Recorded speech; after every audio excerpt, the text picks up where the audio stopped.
നമസ്കാരം. Village news web ടിവിയിലേക്ക് ഏവർക്കും സ്വാഗതം.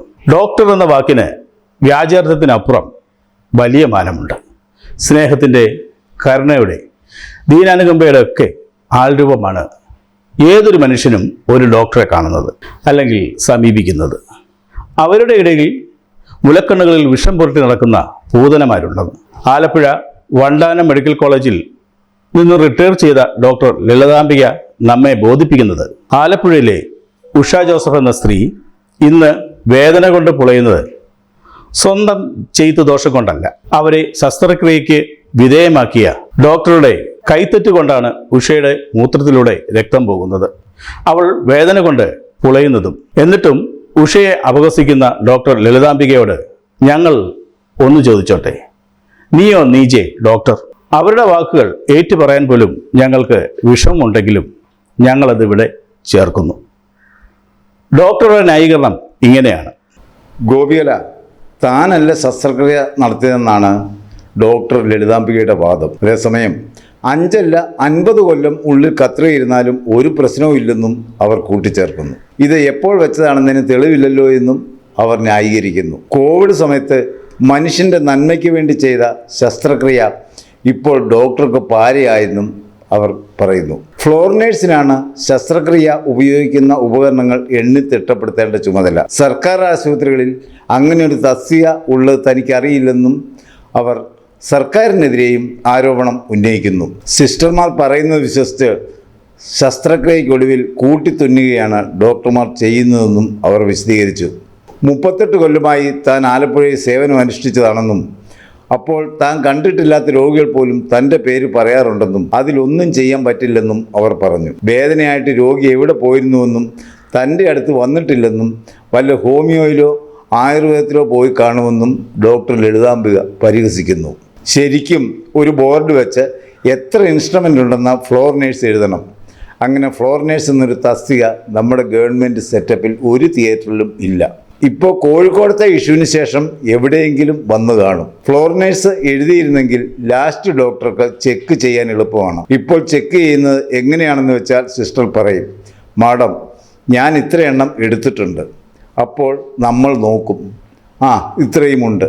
അവർക്ക് ഓർമ്മയിൽ ഒരു പിശക് വന്നു പോയാൽ അത് പിശകാണ്. കഴിയുന്നത്ര നമ്മൾ ഒരു ഇൻസ്ട്രുമെൻ്റ് അകത്തെടുത്തില്ല എന്നും ഡോക്ടർ ലളിതാംബ ന്യായീകരിക്കുന്നുണ്ട്. ഇത് ഒരു വലിയ ട്യൂമർ ആയതുകൊണ്ട് സംഭവിച്ചതാകാം. 3.5 കിലോ ഉണ്ടായിരുന്ന ട്യൂമർ, അതുകൊണ്ടാണ് സർജറി ചെയ്തത്. അല്ലെങ്കിൽ കോവിഡ് സമയത്ത് അങ്ങനെ ഒരു സർജറി ചെയ്യത്തില്ല. ഓവറിയിലെ ക്യാൻസർ ആണെന്നാണ് വിചാരിച്ചിരുന്നത്. പക്ഷെ ചെയ്തപ്പോൾ അത് ഹൈബ്രോയിഡ് ആണെന്ന് കണ്ടെത്തി. മനുഷ്യൻ്റെ നന്മയ്ക്ക് വേണ്ടിയാണ് ആ കോവിഡ് കാലത്ത് കഷ്ടപ്പെട്ട് ചെയ്തത്. പക്ഷെ ചെയ്തവർക്ക് അത് പാരയായി. എടോ, ഇത് വയറ്റിലുള്ളത് കൊണ്ട് ഒന്നും അറിയത്തില്ല. വയ്ക്കാമെന്നല്ല, തെറ്റാണ്. പക്ഷേ വയറ്റിൽ ഇത് ഇരുന്നുകൊണ്ട് ഒന്നും സംഭവിക്കില്ല. ഇത് 20 കൊല്ലം മുമ്പ് വെച്ചതുമാകാം. ഇപ്പോൾ വെച്ചതാണ് എന്നുള്ളതിന് ഒരു തെളിവുമില്ല. ഇനിയിപ്പോൾ വല്ല കെമിക്കൽ ടെസ്റ്റ് കൊണ്ട് ഇൻസ്ട്രുമെൻറ്റിൻ്റെ പഴക്കം കണ്ടുപിടിക്കുകയോ മറ്റോ ചെയ്യേണ്ടി വരും. ഡോക്ടർ ലളിതാംബിക ന്യായീകരിച്ച് മെഴുകുന്നു. അന്ന് കോവിഡ് റിലേറ്റഡ് റെസ്പോൺസിബിലിറ്റീസ് ഉള്ളതുകൊണ്ട് ഞാൻ ചെയ്തിട്ടില്ല. ഓപ്പറേഷൻ ചെയ്ത് 3-ാം ദിവസം പേഷ്യൻ്റ് വീട്ടിൽ പോയി. ഇത്രയും നാളായിട്ട് ആ പേഷ്യൻ്റ് പെയിനായിട്ട് വന്നിട്ടില്ല.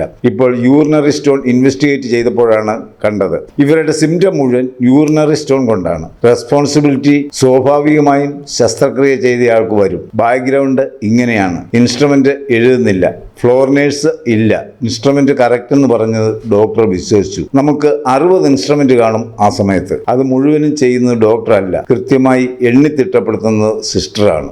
സിസ്റ്റർ പറയും, ഞാൻ 38 കൊല്ലമായി ആലപ്പുഴയിലുള്ളതല്ലേ, ഞാൻ കണ്ടിട്ട് പോലും ഇല്ലാത്ത പേഷ്യൻ്റ് പോലും എൻ്റെ പേര് പറയും. അതിപ്പോൾ ഒന്നും ചെയ്യാൻ പറ്റില്ല. ഇത്രയും വർഷം ആലപ്പുഴ ഇരുന്നിട്ടുള്ള ആരും ഇല്ല. ഈ പേഷ്യൻ്റ് വേദനയായിട്ട് എവിടെ പോയി? നമ്മുടെ അടുത്തൊന്നും വന്നിട്ടില്ലല്ലോ. വല്ല ഹോമിയോയോ ആയുർവേദമോ പോയി കാണും. അല്ല, എവിടെ പോയെന്ന് എനിക്കറിയില്ല. അത് 20 കൊല്ലം ഇരുന്നാലും ഒന്നും സംഭവിക്കില്ല. കുടലിൽ വല്ലതും തുളച്ച് കയറണം. പക്ഷേ ഇതങ്ങനെ ഒന്നും കയറിയിട്ടില്ല. ഇങ്ങനെ വെർട്ടിക്കലായിട്ട് ഇരിക്കുകയാണ്. അത്യാവശ്യം എമർജൻറ്റ് കോംപ്ലിക്കേഷൻസ് വരുമ്പോൾ വിളിക്കും. ഇപ്പോൾ ഞാൻ ഹോസ്പിറ്റലിലേക്ക് പോകാറില്ല. അത്യാവശ്യം എമർജൻറ്റ് കോംപ്ലിക്കേഷൻസ് വരുമ്പോൾ വിളിക്കും, ചെല്ലും, എന്നിട്ട് പോരും. യൂണിറ്റ് ചീഫ് എന്ന നിലയിൽ IP നമ്പറിൻ്റെ ഓർഡറിൽ കൃത്യമായി ശസ്ത്രക്രിയയുടെ തീയതി ഉണ്ടാകും. അത് ചെയ്തിട്ടുള്ളത് ആരായിരുന്നെന്നും തിരിച്ചറിയാനാകും. ഡോക്ടർ ലളിതാംബിക ഇങ്ങനെ ന്യായീകരണങ്ങൾ നിരത്തുകയാണ്. ഉഷ ജോസഫ് അനുഭവിച്ച വേദനയ്ക്ക് ഇത് പകരമാകുമോ? അവരുടെ വേദനയ്ക്ക് ആരുത്തരം പറയും? ഗോപികല. തിരഞ്ഞെടുപ്പ് അടുത്തിരിക്കുന്ന ഈ സമയത്ത് ഭരണക്കാരും അവരുടെ ശൈവക്കാരും ന്യായീകരണങ്ങൾ നിരത്താൻ പാടുപെടുകയാണ്. ഉഷ ജോസഫിൻ്റെ വയറ്റിൽ കിടക്കുന്ന കത്രിക അന്നത്തെ ആരോഗ്യമന്ത്രിയായിരുന്ന ശൈലജ ടീച്ചറിൻ്റെ കത്രികയാണെന്നും അതിൽ തനിക്ക് ഉത്തരവാദിത്വമില്ലെന്നും ആരോഗ്യമന്ത്രി വീണ ജോർജ് ഇതുവരെ പറഞ്ഞിട്ടില്ല. അങ്ങനെ പറഞ്ഞാൽ നമ്മൾ അത്ഭുതപ്പെടേണ്ടതുമില്ല. അതുമാത്രമല്ല, സർക്കാരിൻ്റെ കത്രിക മോഷ്ടിച്ചെന്ന കുറ്റവും അത് പുറത്തു പറഞ്ഞ് കലാപത്തിന് ആഹ്വാനം നടത്തിയെന്ന കുറ്റവും ചുമത്തി കേരള പോലീസ് ഉഷയുടെ പേരിൽ കേസെടുത്താലും അത്ഭുതപ്പെടേണ്ട. കൂടുതൽ വാർത്തകൾക്കും വിശേഷങ്ങൾക്കുമായി village news web TV subscribe ചെയ്യുക, ലൈക്ക് ചെയ്യുക, ഒപ്പം കമന്റ് ആൻഡ് ഷെയർ കൂടി ചെയ്യുക.